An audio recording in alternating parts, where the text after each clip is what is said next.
عمل کرنے کا ارادہ کر لے، گارنٹی دے دے، دیکھیں پاکستان کیسے آہستہ آہستہ ٹھیک ہوتا ہے، جلدی ٹھیک ہو جائے گا۔ بہت آسان سی چیز ہے لیکن ہے بہت مشکل۔ بعض چیزیں ہوتی ہیں آسان ہوتے ہوئے مشکل ہوتی ہیں۔ تم اس کا عہد کر لو تو میں 2 وعدے کر رہا ہوں تم سے۔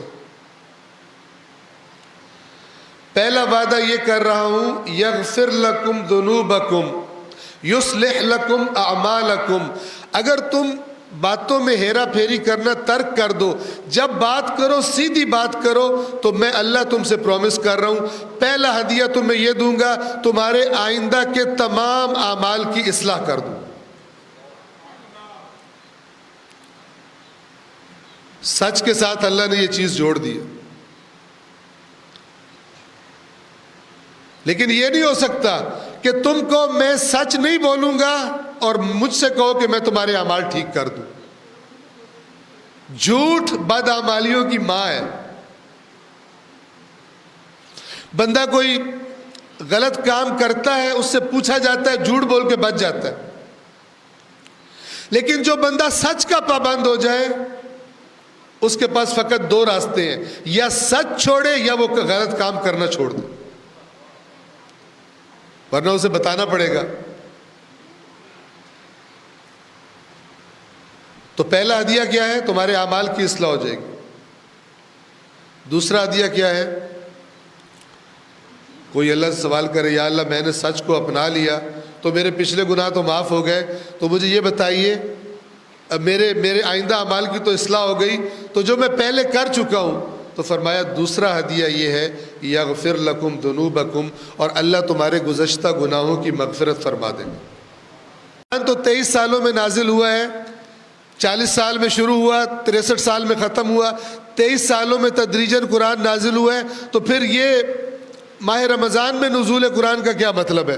ماہ رمضان میں نزول قرآن کا وہی مطلب ہے جو اللہ نے فرمایا انا انزلناہ فی لیلۃ القدر، ہم نے لیلۃ القدر میں اسے نازل کیا۔ اور زیادہ تر روایات اور قرآن کی یہ آیات گواہی دے رہی ہیں کہ لیلۃ القدر ماہ رمضان میں ہی ہوتی ہے۔ دیکھیں توجہ فرمائیں، انا انزلناہ فی لیلۃ القدر، یقیناً ہم نے اسے لیلۃ القدر میں نازل کیا۔ اختلاف ہو گیا لیلۃ القدر کب آتی ہے، روایات مختلف ہیں، لیکن قرآن مجید کی سورۃ البقرہ کی آیت نمبر 125 نے ہمارا کام آسان کر دیا۔ فرمایا شہر رمضان الذی انزل فیہ القرآن، ماہ رمضان وہ مہینہ ہے جس میں قرآن نازل کیا گیا۔ بس اگر آپ ان دونوں آیتوں کو اکٹھا کر کے دیکھیں تو شب قدر کو ماہ رمضان میں ہی ہونا چاہیے۔ کیونکہ قرآن کا جو نزول ہم عام طور پہ جانتے ہیں وہ تو 23 سال میں ہے۔ تو اس نزول سے کیا مراد ہے؟ اس نزول سے مراد ہے ایک ہی مرتبہ قرآن کا نازل ہونا۔ اب اس کے بارے میں روایات ہے کہ قرآن کریم کو اللہ تبارک و تعالی نے پہلے لوح محفوظ سے، یا جسے قرآن نے ام الکتاب بھی کہا ہے، 2 نام لیے قرآن نے، ایک لوح محفوظ اور دوسرا ام الکتاب، بل ہوا فی قرآن مجید فی لوح محفوظ، بلکہ یہ تو بڑا بزرگوار قرآن ہے جو لوح محفوظ میں ہے۔ اور ایک جگہ پہ فرمایا انا جعلناہ قرآنا عربیا لعلکم تعقلون، غور فرمائیے ہم نے اسے عربی قرآن بنا دیا تاکہ تم سمجھ سکو، ورنہ اس کی حقیقت بڑی بلند تھی۔ وَإِنَّهُ فِي أُمِّ الْكِتَابِ لَدَيْنَا لَعَلِيٌّ حَكِيمٌ، ورنہ یہ قرآن در حقیقت ام الکتاب میں بڑا بلند اور حکمتوں والا تھا۔ ہم نے تمہارے سمجھانے کے لیے تاکہ تمہاری سمجھ میں آنے والا بن جائے، ہم نے اسے قرآن عربی قرار دیا۔ تو وہ جو ام الکتاب سے نزول ہے، وہ جو لوح محفوظ سے نزول ہے، وہ ایک ہی دفعہ کا نزول ہے، اور اس کے بعد پھر 23 سال میں تدریجاً آگے نازل ہوا۔ وہ ام الکتاب یا لوح محفوظ سے بیت المعمور یا پہلے آسمان پر جو ایک گھر جس کا نام لیا گیا روایات میں کہ وہ کعبے کے بالکل موازی گھر ہے پہلے آسمان میں، وہاں تک قرآن کا نزول ایک ہی مرتبہ ہوا، شب قدر میں ہوا، ماہ مبارک رمضان میں ہوا۔ اس بات کو سمجھیے گا۔ فرمایا وما ادراک ما لیلۃ القدر، میں نہیں جانتا کہ اس پہلو سے آپ نے شب قدر کو دیکھا ہوگا یا نہیں دیکھا ہوگا، جو میں آپ کی خدمت میں عرض کرنے لگا ہوں۔ چیزوں کو ریلیٹ کریں۔ سورۃ القدر میں کیا فرمایا جا رہا ہے؟ انا انزلناہ فی لیلۃ القدر، ہم نے اسے نازل کیا شب قدر میں۔ کسے نازل کیا؟ میرے ساتھ رہے، کسے نازل کیا؟ قرآن کو۔ آپ اہمیت ذرا توجہ فرمائیں۔ ماہ رمضان کی وہ جو آیت میں پڑھ رہا تھا اس کو اب لا کے اس آیت کے ساتھ رکھ دیں۔ انا انزلناہ فی لیلۃ القدر کے ساتھ لا کر وہ آیت رکھ دیں، بقرہ کی 185، شہر رمضان الذی انزل فیہ القرآن، رمضان وہ مہینہ ہے جس میں قرآن نازل کیا گیا۔ پس اس کا معنی ہے شب قدر قرآن میں ہے۔ شب قدر کی عظمت کیوں ہے، ماہ رمضان کی عظمت کیوں ہے؟ دونوں کی اصل عظمت کا سبب قرآن کا زمین پر آسمان پر اتارے جانا ہے۔ 7ویں آسمان سے، لوح محفوظ سے، ام الکتاب سے بیت المعمور تک۔ پس شب قدر میں بھی ہماری توجہ کا مرکز قرآن ہونا چاہیے، پورے ماہ رمضان میں بھی ہماری توجہ کا مرکز قرآن ہونا چاہیے۔ یہ بات اچھی طرح سمجھ لیں، ڈھونڈ کے لائیے اس سے بڑا کوئی اور قرآن کی عظمت کا سبب بیان کیا گیا ہو۔ اللہ تعارف ماہ رمضان کا قرآن سے کروا رہا ہے۔ اور آپ نے جب کسی کا تعارف کروانا ہو کسی کو، تو اس کی ذات کی جو سب سے اہم خصوصیت ہوتی ہے اس کے ذریعے تعارف کرواتا ہے۔ ٹھیک ہے نا؟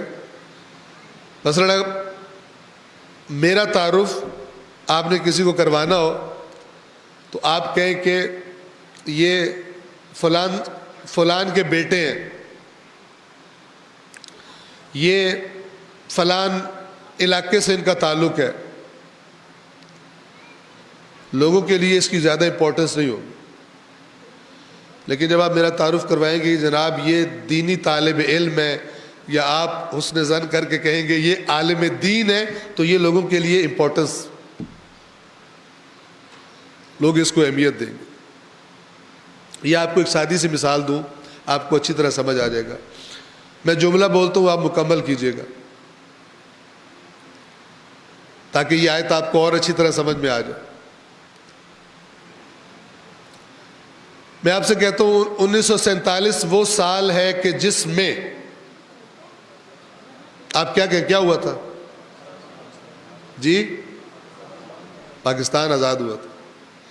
کوئی بندہ آپ سے کہے 1947، آپ کہہ رہے پاکستان آزاد ہوا تھا، 1947 وہ سال ہے جس میں میرے ابو پیدا ہوئے تھے، تو کہیں گے آپ کے ابو، پتہ نہیں ہزاروں لوگوں کے ابو پیدا ہوئے ہوں گے، ہمارے لیے امپورٹنٹ نہیں ہے۔ بطور پاکستانی قوم ہمارے لیے سب سے امپورٹنٹ کیا چیز ہے؟ 1947 وہ سال ہے جس میں پاکستان آزاد ہوا۔ بالکل اسی طرح جب آپ اللہ سے پوچھیں گے ماہ رمضان کیا ہے، تو اللہ فرمائے گا ماہ رمضان میں سب سے اہم کام یہ ہوا کہ قرآن نازل ہوا۔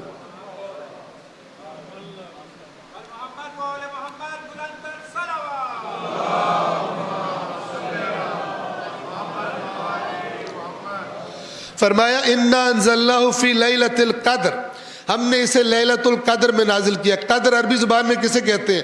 قدر اسی کو کہتے ہیں جس کو ہم اردو میں تقدیر کہتے ہیں۔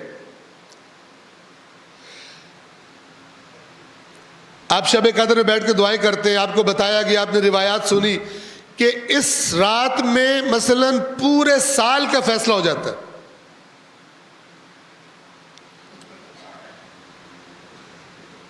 شب قدر میں پورے سال کے لیے چیزوں کی تقسیم ہوتی ہے. اس کی عظمت کی طرف تو میں ایک اور نقطہ آپ کی خدمت میں عرض کرنا چاہ رہا ہوں. ممکن ہے علماء نے بیان کیا ہو، ٹھیک ہے، لیکن اگر بیان کیا ہو تکرار ہو جائے گی، لیکن بات سمجھیے گا. اللہ نے فرمایا وَمَا أَدْرَاكَ مَا لَيْلَةُ الْقَدْرِ. یہ جملہ اللہ کب بولتا ہے؟ وَمَا أَدْرَاكَ مَا الْقَارِعَةُ وَمَا أَدْرَاكَ مَا الْحَاقَّةُ وَمَا أَدْرَاكَ مَا لَيْلَةُ الْقَدْرِ. اور تجھے کیا معلوم کہ لیلۃ القدر کیا ہے؟ یہ میں آپ نہیں کہہ رہے، اللہ کہہ رہا ہے. یعنی اللہ تبارک و تعالی ہمارے ذہنوں میں بہت بڑی بنا کے پیش کرنا چاہتا ہے. لیلۃ القدر کو بنا کے پیش نہیں کرنا چاہتا، وہ اس کی نظروں میں ہے ہی بہت بڑی، ہمیں سمجھانا چاہتا ہے. وہ چاہتا ہے کہ لیلۃ القدر کا جو مقام ہے، جو عظمت ہے، وہ میرے بندے جانیں، وہ میرے بندے جانیں. اور جب جان لیں گے تو پھر اس رات کے بارے میں رویہ بھی ٹھیک اپنائیں گے. وَمَا أَدْرَاكَ مَا لَيْلَةُ الْقَدْرِ. اس کے بعد فرمایا لیلۃ القدر خیر من الف شہر. یہ صورت آپ سب کو یاد ہے، ٹھیک ہے، ورنہ تو میں کہا کرتا ہوں کہ اللہ وہ دن دکھائے جب ہر ایک عزادار، ہر ایک مومن کے ہاتھ میں قرآن مجید ہوا کرے. یہاں بیٹھا ہوا بندہ بھی بہت سا قرآن پڑھے اور آپ بھی سامنے چیک کر رہے ہو، لیکن چونکہ سورۃ القدر یاد ہے لہٰذا میں فرض کرتا ہوں قرآن آپ کے پاس ہے. اِنَّا أَنزَلْنَاهُ فِي لَيْلَةِ الْقَدْرِ. یقیناً ہم نے اسے لیلۃ القدر میں نازل کیا. وَمَا أَدْرَاكَ مَا لَيْلَةُ الْقَدْرِ. اور تجھے کیا معلوم کہ لیلۃ القدر کیا ہے؟ لیلۃ القدر خیر من الف شہر. شب قدر 1000 مہینوں سے بہتر ہے، 1000 مہینوں سے افضل ہے. یہ 1000 سے مراد یہاں پہ 1000 نہیں ہے، یہ 1000 کثرت کے لیے. توجہ فرما رہے ہیں؟ عربی زبان میں بعض عدد کثرت کے لیے آتے ہیں، جو وہ ایگزیکٹلی عدد ہوتا ہے وہ مراد نہیں ہوتا. جس طرح ہم اردو میں کہہ دیتے ہیں جی 100 بسم اللہ، 100 مراد نہیں ہوتا، بہت زیادہ بسم اللہ مراد ہوتی ہیں، ٹھیک ہے نا. اسی طرح الف شہر سے مراد فقط 1000 مہینے نہیں ہیں، ہزاروں مہینے ہیں. یعنی اس رات کا مقابلہ تم کسی اور چیز سے کر نہیں سکتے. اب یہاں پر ایک ٹیکنیکل بات ہے. اس آیت کے اگلی آیت جو ہے، ہمارا لیلۃ القدر میں زیادہ فوکس اس پہ ہوتا ہے، جبکہ ایکچولی وہ اصل بات نہیں ہے. اگلی آیت کیا ہے؟ وَمَا أَدْرَاكَ مَا لَيْلَةُ الْقَدْرِ لیلۃ القدر خیر من الف شہر. اگلی آیت کیا ہے؟ تنزل الملائکۃ والروح فیہا بِإِذْنِ رَبِّهِمْ مِنْ كُلِّ أَمْرٍ. شب قدر میں ہمارا فوکس اس پہ ہوتا ہے. اس رات میں فرشتے اترتے ہیں، ٹھیک ہے، اپنے رب کی طرف سے، اپنے رب کے اذن سے ہر امر لے کر. اور میری توجہ کس پہ ہوتی ہے؟ اگلے سال میں مجھے کیا کیا چاہیے وہ آج ہی فرشتوں نے لے کے اترنا ہے. میں منظوری کرا لوں، اللہ تعالیٰ سے سینکشن کرا لوں، قرضہ میں نے قرضہ لینا ہے. کہ فرشتے تب بھی سیکنڈری ہے، تب بھی سیکنڈری. ہم سمجھتے ہیں کہ یہ 1000 مہینوں سے کیوں بہتر ہے؟ اس لیے کہ اس میں فرشتے اترتے ہیں اللہ کی طرف سے ہر امر لے کر. لیکن اگر آپ غور فرمائیں تو اس رات کی عظمت کا اصل سبب اللہ نے پہلی آیت میں ہی بیان کر دیا ہے کہ یہ ساری عظمتیں اس لیے ہیں کیونکہ ہم نے اس رات میں قرآن نازل کیا. ابھی وضاحت کرتا ہوں آپ کو. اگرچہ یہ ٹائم بڑا سخت ہوتا ہے، سارا دن روزے کے ساتھ گزار کر ذرا سخت ہوتا ہے، لیکن ایک بات بتاؤں کہ جب جسم کمزور ہوتا ہے نا تو وہ ٹائم ہوتا ہے روح کو مضبوط کرنے کا، روح کو غذا کھلانے کا. جسم جب نڈھال ہو نا تو دنیا کی زندگی کا زیادہ لطف نہیں آ رہا ہوتا، لیکن اگر اس نڈھال جسم کو وہ غذا کھلائی جائے جو اللہ چاہتا ہے تو روح بڑی جلدی ترقی کرتی ہے عام دنوں کی نسبت۔ اللہ تعالیٰ اصل میں یہ بتانا چاہ رہا ہے کہ شب قدر 1000 مہینوں سے کیوں بہتر ہے، اس لیے کہ اس شب قدر میں ہم نے انسانوں کی ہدایت کا ایک ایسا اہتمام کیا ہے کہ جو نہ اس سے پہلے کبھی کیا تھا اور نہ اس کے بعد کبھی کریں گے۔ نہیں سمجھے؟ قرآن کی بات کر رہا، میں نہیں کر رہا، اللہ بات کر رہا قرآن کی، اس کو سمجھے آپ۔ شروع کہاں سے ہو رہی ہے بات؟ ہم نے اس قرآن کو شب قدر میں نازل کیا ہے۔ اصل جو تقدیر بدلے گا تمہاری وہ یہ قرآن ہے۔ اصل تمہاری تقدیر کون بدلے گا؟ قرآن نازل کر دیا۔ تمہیں دنیا چاہیے، تمہیں آخرت چاہیے۔ انا انزلناہ فی لیلۃ القدر۔ اب سمجھو ماہ رمضان میں نے کیوں رکھا ہے، شہر رمضان الذی انزل فیہ القرآن۔ قرآن کی طرف توجہ، قرآن کی طرف توجہ تمہاری دنیا میں بھی کامیابی کی ضمانت ہے، تمہاری آخرت میں بھی کامیابی کی ضمانت ہے۔ اگر میں یہاں تک سمجھا پایا ہوں تو شب قدر نزول قرآن کی وجہ سے شب قدر ہے، میری خواہشات پوری ہونے کے لیے شب قدر نہیں ہے۔ میری خواہشات میرے محدود ذہن کے مطابق ہیں، لیکن نزول قرآن اللہ کے علم کے مطابق ہے۔ اللہ چاہتا ہے تقدیریں اگر بدلنا چاہتے ہو اپنی، تو اپنے محدود ذہن کی خواہشات مت رکھو میرے سامنے۔ شب قدر میں جس طرح میں نے تمہاری ہدایت کا اہتمام کیا ہے، خود کو اس قرآن سے جوڑ لو، تقدیر بدل جائے گی۔ تقدیریں بغیر عمل کے نہیں بدلتی، اور اگر عمل سے تقدیر بدلتی ہے تو پھر بہترین عمل کی کتاب کا نام قرآن مجید ہے۔ آئیے ایک قدم آگے بڑھائیں۔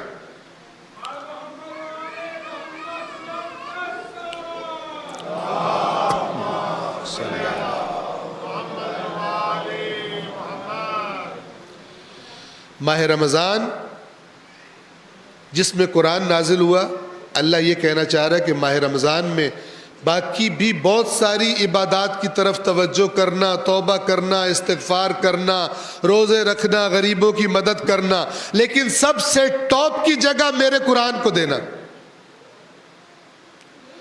سب سے اوپر توجہ اپنی کس پر رکھنا؟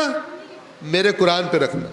ہم نے کہا یا اللہ میں سمجھ آ گیا، آپ دیکھیے تو صحیح، جو سارا سال قرآن نہیں پڑھتے تھے وہ بھی اب قرآن پڑھ رہے ہیں ماہ رمضان میں۔ تو اللہ تعالیٰ فرماتا ہے میں دیکھ رہا ہوں قرآن بہت سارے لوگ پڑھ رہے ہیں، لیکن افسوس یہ ہے کہ جس طرح میں نے کہا ہے اس طرح نہیں پڑھ رہے۔ یا اللہ آپ نے کس طرح کہا ہے؟ تو کہا اسی سورۃ البقرہ کی آیت نمبر 185 میں ہی میں نے بتایا کس طرح توجہ کرنی ہے قرآن کی طرف۔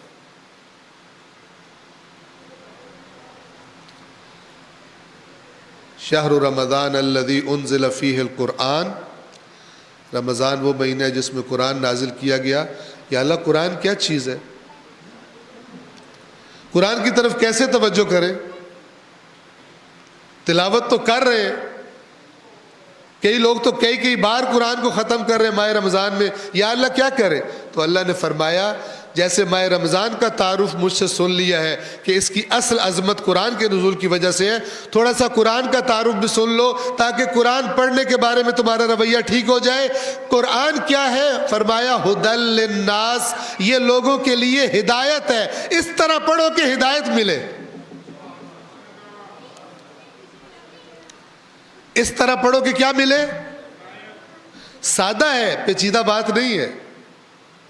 خالق کی ذات یہ بتانا چاہ رہی ہے اس آیت میں کہ تمہاری سب سے زیادہ توجہ کا مرکز اس مہینے میں قرآن ہونا چاہیے، اور قرآن کی طرف توجہ بھی کیسے کرنا؟ یہ مت سمجھ لینا کہ قرآن کی طرف توجہ کا مطلب یہ ہے کہ پہلے میں دن میں 1 بار چومتا تھا، اب میں نے 5 بار چومنا ہے۔ پہلے میں صرف آیت الکرسی اور سورۃ الواقعہ پڑھتا تھا رات کو، اب میں نے زیادہ پڑھنا ہے، یہ مت سمجھ لینا. میں تمہیں بتا رہا ہوں ہدی للناس، یہ لوگوں کی ہدایت کے لیے. اور لفظ بھی استعمال کیا للناس، یہ بھی نہیں کہا للمؤمنین، چونکہ قرآن ساری بشریت کے لیے آیا ہے. اللہ کا نبی آخری نبی رحمت للعالمین ہے. جو بھی اس قرآن کو پڑھے،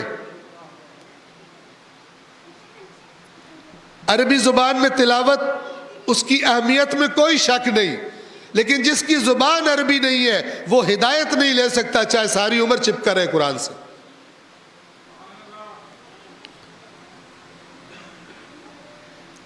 میں نے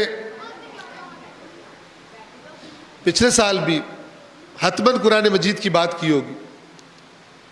مجھے نہیں پتا کہ سننے والوں میں سے کتنے ایسے ہوں گے کہ جن کا یہ پچھلا سال جو ہے اس میں قرآن مجید، ان کی گزشتہ زندگیوں سے قرآن مجید سے ان کا رشتہ، ان کا رابطہ بہتر ہوا. اللہ تعالیٰ نے پھر چانس دیا، اللہ تبارک و تعالیٰ نے پھر چانس دیا. مجھے نہیں معلوم کہ جب گزشتہ سال یہ خمسہ مجالس ہوا تھا تو جو لوگ اس میں موجود تھے، مجھے نہیں معلوم، ہو سکتا ہے کہ ان میں سے ایک یا دو یا چند آج اس دنیا میں نہ ہو. اور ہم میں سے کسی کو نہیں معلوم کہ اگلے سال جب یہ خمسہ آئے گا تو ہم میں سے کون ہوگا. نہ کسی بوڑھے کو گارنٹی ہے، نہ کسی جوان کو، کسی کی کوئی گارنٹی نہیں. تو پھر سستی سے کام نہ لیں. ماہ رمضان فقط روزوں کا مہینہ نہیں ہے، ماہ رمضان اصل میں قرآن سے جڑنے کا مہینہ، ربیع القرآن، قرآن کی بہار کا مہینہ. یہ تقدیریں بدلنے والی رات، اس تقدیر بدلنے کی اصل مناسبت قرآن کے ساتھ ہے، اصل رشتہ تقدیر کا قرآن کے ساتھ. جو اللہ کی ہدایت پر چل پڑے اس کی تقدیر بدل گئی، جو اللہ کے بتائے ہوئے راستے پر نہ چلے وہ سمجھتا رہے بدل گئی، بدلی نہیں. اللہ کے ہاں بہترین تقدیر اس کی ہے جو اس دنیا میں زندگی اس طرح گزار رہا ہے جس طرح اللہ نے کہا ہے.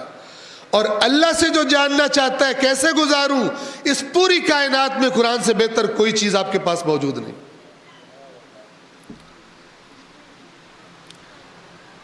ہدی للناس وبینات من الہدی والفرقان.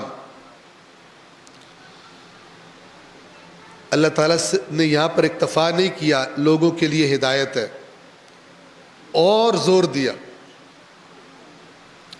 فرمایا وبینات، اور بڑی واضح اور روشن باتیں ہیں اس میں. کس موضوع پر؟ من الہدی والفرقان، تمہیں راستہ دکھانے کے لیے بھی، اور کہیں پر اگر کنفیوز ہو جاؤ تو تمہیں حق اور باطل کا فرق سکھانے کے لیے بھی اللہ نے اس قرآن میں بینات بیان کر دی.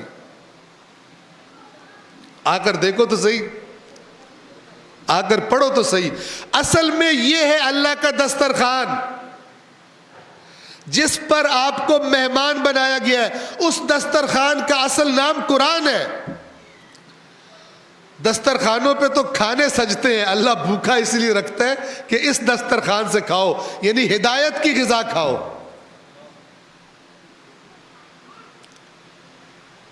اور پھر فرمایا فمن شہد منکم الشہر، پس جو بھی تم میں سے اس مہینے کو پائے اس کو چاہیے کہ روزے رکھے. یہ جو لفظ آیا، حرف آیا فمن، پس تم میں سے جو بھی، یہ پس کی جو بات ہوتی ہے یہ اس سے پہلے کی گئی بات کے ساتھ اس کا رشتہ ہوتا ہے، مربوط ہوتا ہے. میں تمہیں یہ بات کہہ رہا ہوں پس تم یہ کرو، ایسا ہی ہوتا ہے نا. اگر وہ آ جائے تو تم چلے جانا. ایسے کہتے ہیں نا, اگر وہ نہ آئے تو تم مت جانا. یہ جو تو یا پس ہوتا ہے, اس کے بعد اور پہلے والی بات آپس میں جڑی ہوئی ہوتی. تو اللہ تعالیٰ فرما رہا ہے رمضان وہ مہینہ ہے جس میں قرآن نازل کیا گیا, چلتے چلتے پھر فرمایا پس تم میں سے جو اس مہینے کو پائے وہ روزے رکھے.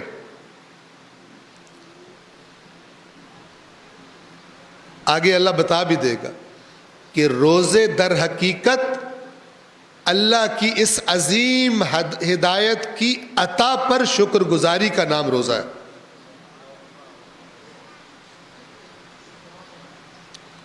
آیت سنیں آپ کو سمجھ آ جائے گا. فرمایا فمن شاہد منکم الشہر فلیصم, جو تم میں سے اس مہینے کو پائے اسے چاہیے کہ روزے رکھے. ومن کان مریضا او علی سفر فعدۃ من ایام اخر, اور جو تم میں سے بیمار ہو یا سفر میں ہو وہ بعد والے دنوں میں گنتی پوری کر لے. یرید اللہ بکم اليسر, اللہ تمہارے لیے آسانی چاہتا ہے. ولا یرید بکم العسر, اور تمہارے لیے مشکل نہیں چاہتا. وَلِتُكْمِلُوا الْعِدَّةَ, اور تاکہ تم روزوں کی گنتی پوری کر لو, جو رہ گئے ہوں بعد میں رکھ لو. وَلِتُكَبِّرُوا اللَّهَ عَلَى مَا هَدَاكُمْ, توجہ فرمائیے, آج کے لیے میری رائے تمام. وَلِتُكَبِّرُوا اللَّهَ عَلَى مَا هَدَاكُمْ, اور تاکہ تم ان روزوں کے ذریعے اللہ کی بڑائی بیان کرو. کس بات پر؟ جو اس نے تمہاری ہدایت کر دی.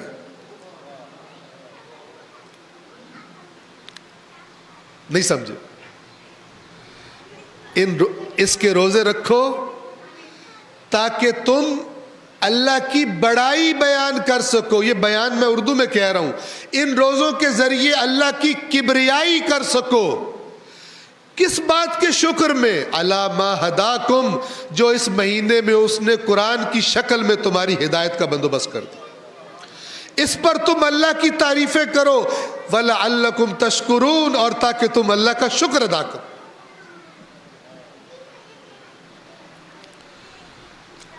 نعمت اصل جو ملی ہے وہ قرآن ہے. روزہ اللہ کی شکر گزاری کے لیے ہے, اس نعمت عظیم جس کا نام قرآن ہے. اس معرفت کے ساتھ اس مہینے کو گزاریے. یہ کہا اور روزہ رکھ رہا ہوں تاکہ میرے گناہ بخشے جائیں, یہ کہا. اگر جس چیز کی طرف پروردگار توجہ کروا رہے ہم کر لیں تو گناہوں کی بخشش تو چیز ہی کوئی نہیں, کیونکہ ہم جڑ جائیں گے اللہ کے ساتھ. ہماری زندگیاں اللہ کی رہنمائی کے مطابق بن جائیں گی, تو گناہوں کی بخشش تو چیز ہی کوئی نہیں. اور اگر اللہ کے ساتھ نہیں جڑیں گے پھر ہمارا رویہ بھی, جب معرفت صحیح نہیں ہوگی تو پھر نہ رمضان کے بارے میں رویہ صحیح ہوگا, نہ قرآن کے بارے میں رویہ صحیح ہوگا. کسی بھی چیز کے بارے میں بغیر معرفت کے رویہ صحیح نہیں ہوتا. ایک صلوات پڑھ دیں محمد والے.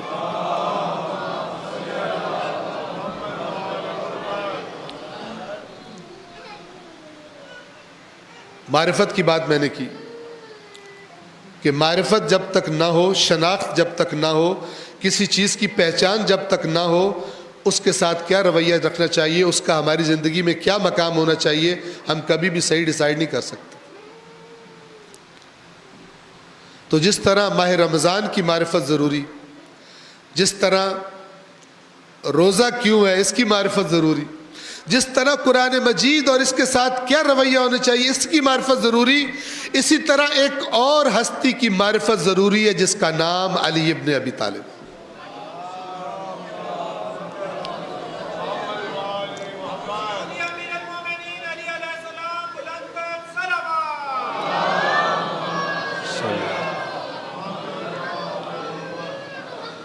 جب علی کی معرفت درست ہو جائے گی ہماری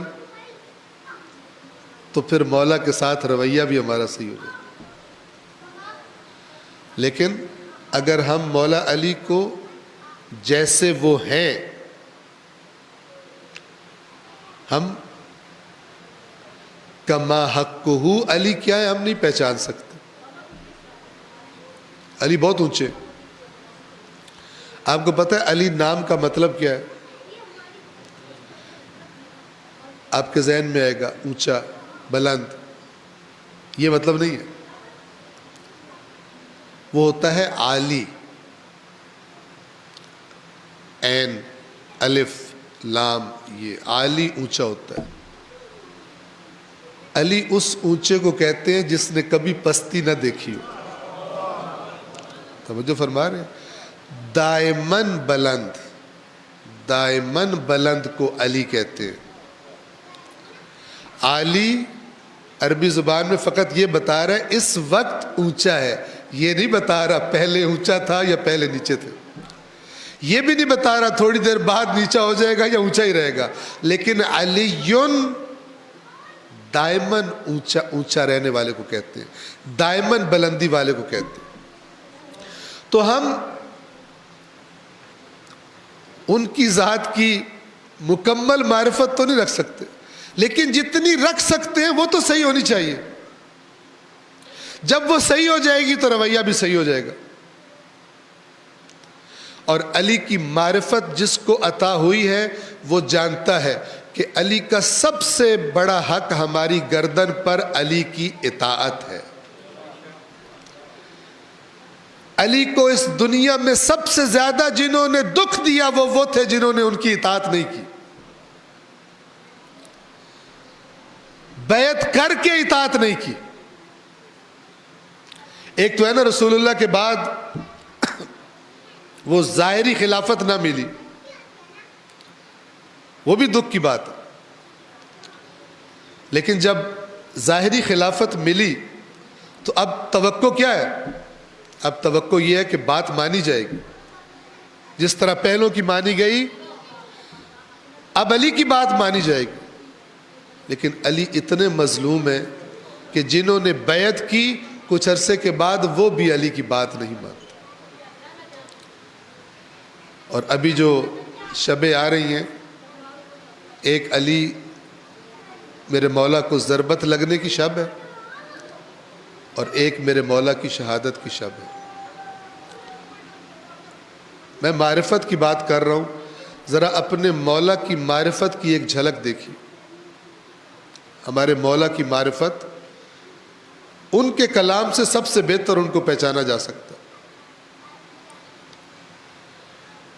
ابھی اللہ کے رسول اس دنیا میں موجود ہیں، خطبہ ارشاد فرماتے ہیں، خطبہ شعبانیہ جو آپ جانتے ہیں، اپنے اصحاب کو آمادہ کر رہے ہیں، تیار کر رہے ہیں ماہ مبارک رمضان کے لیے.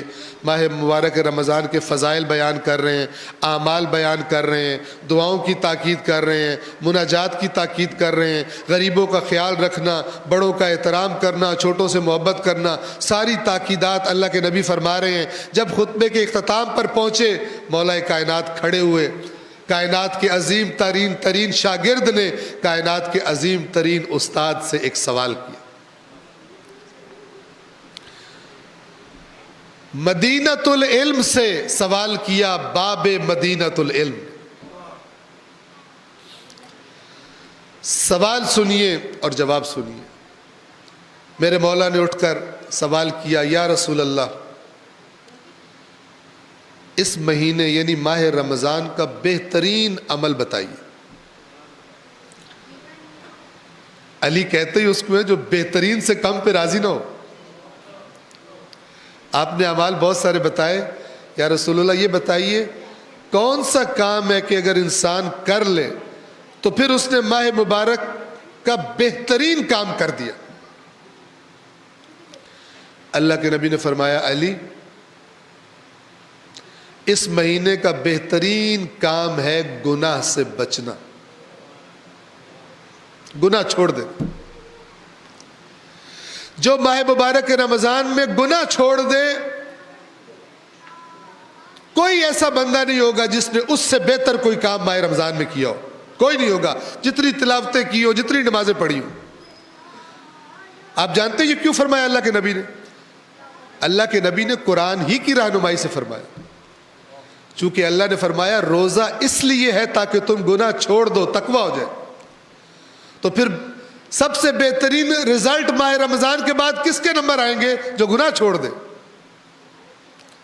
باقی ساری باتیں تو گناہ چھڑوانے کے بہانے ہیں، ماحول بنایا ہے، نمازیں زیادہ پڑھو، تلاوتیں کرو، فلان کرو، روزے رکھو تاکہ گناہ چھوڑ دو۔ تو اللہ کے نبی نے جب سوال کا جواب دیا، اچانک کیا ہوا؟ جواب دیتے ہوئے اپنے سب سے پسندیدہ چہرے کو دیکھ رہے تھے رسول اللہ۔ اس چہرے کو دیکھتے دیکھتے، چہرہ علی کو دیکھتے دیکھتے میرے مولا علی نے دیکھا رسول اللہ کی آنکھوں میں آنسو آ گئے۔ رسول اللہ رونے لگے۔ علی کے چہرے کو دیکھتے بھی جاتے ہیں، آنسو بھی بہاتے جاتے ہیں۔ مولا علی سوال کرتے ہیں، یا رسول اللہ کس چیز نے آپ کو رلا دیا؟ روتے روتے اللہ کے نبی نے جواب دیا، یا علی میری آنکھیں گویا دیکھ رہی ہیں کہ اسی طرح رمضان کا مہینہ ہوگا اور پہلی قوموں اور بعد میں آنے والی قوموں میں سے جو سب سے شقی ترین فرد ہوگا وہ اٹھے گا اور اپنی تلوار سے آپ کے سر پر ضرب لگائے گا، اور میری آنکھیں گویا دیکھ رہی ہیں کہ آپ کے سر سے بہنے والا خون آپ کے چہرے اور آپ کی داڑھی کو خضاب کر رہا ہے۔ میں اپنی آنکھوں سے دیکھ رہا ہوں علی، اس لیے میری آنکھوں سے آنسو آ گئے۔ عزاداروں، میرے مولا کی معرفت ذرا دیکھنا، مولا کی معرفت کا مقام، اور ان باتوں کے صدقے اللہ ہماری معرفت میں بھی اضافہ فرما دے۔ میرے مولا نے ایک سوال کیا، رسول اللہ نے جب یہ خبر دی نا کہ علی اسی ماہ رمضان میں آپ کے سر پر ضربت لگے گی، آپ کی شہادت ہو جائے گی، کیا سوال کیا؟ ہر انسان کا سوال اس کی معرفت، اس کی شناخت، اس کے علم، اس کے مقام کے مطابق ہوتا ہے۔ اگر میں کھڑا ہوتا تو شاید رسول اللہ سے سوال کرتا، یا رسول اللہ آپ اتنا علم رکھتے ہیں، آپ اللہ کے نبی ہیں، آپ کو اللہ نے سب کچھ بتایا ہے، کوئی ایسا طریقہ بتا دیجئے، کوئی ایسا دم بتا دیجئے، کوئی ایسا وظیفہ بتا دیجئے کہ میں جس نے مجھ پر حملہ کرنا ہے میں اس کے شر سے محفوظ رہوں، میری جان بچ جائے، میرا دشمن ناکام ہو جائے۔ لیکن عزاداروں، میرے مولا نے کوئی بھی ایسا سوال نہیں کیا۔ علی کے لیے جو سب سے اہم چیز تھی نا، علی نے اسی کا سوال کیا۔ میرے مولا نے اپنے آقا سے، اپنے مولا رسول اللہ سے سوال کیا، یا رسول اللہ مجھے بس اتنا بتا دیجئے، جب وہ شقی میرے سر پر ضربت لگائے گا، جب میری شہادت کا وقت قریب آئے گا، علی کا دین سالم ہوگا یا علی کا دین سالم نہیں؟ علی کو فکر ہے دین۔ اللہ کے نبی نے فرمایا، علی جب آپ کے سر پہ ضربت لگے گی، آپ اپنے رب کی بارگاہ میں حاضر ہوگے، میں رسول اللہ تمہیں بتا رہا ہوں، اپنا دین صحیح و سالم لے کر اپنے اللہ کی بارگاہ میں حاضر ہوگے۔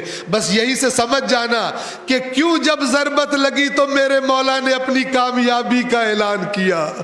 علی تو انتظار، بعد میں بتایا بھی، جب لوگوں نے سوال کیا، لوگوں کو پریشان دیکھا تو میرے مولا فرماتے ہیں پریشان نہ ہو، میری حالت کچھ اور ہے، میں تو کب سے اس رات کا انتظار کر رہا تھا۔ میرے آقا رسول اللہ نے فرمایا تھا علی رمضان میں تجھے ضربت لگے گی اور تو دین سالم لے کے اللہ کی بارگاہ میں حاضر ہوگا، اس لیے میرے مولا نے فرمایا فزت ورب الکعبہ۔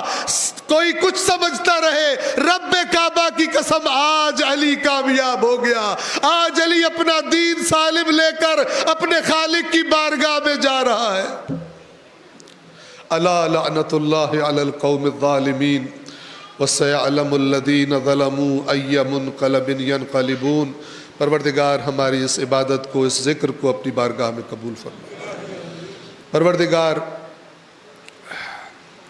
کروڑوں درود و سلام اور بے شمار رحمت نازل فرما محمد و آل محمد پر، اور جو دین قرآن مجید کے ذریعے اور محمد و آل محمد کے ذریعے ہم تک پہنچا ہے، پروردگار اس دین کے بارے میں ہمارے شعور اور ہماری بصیرتوں میں اضافہ فرما دے۔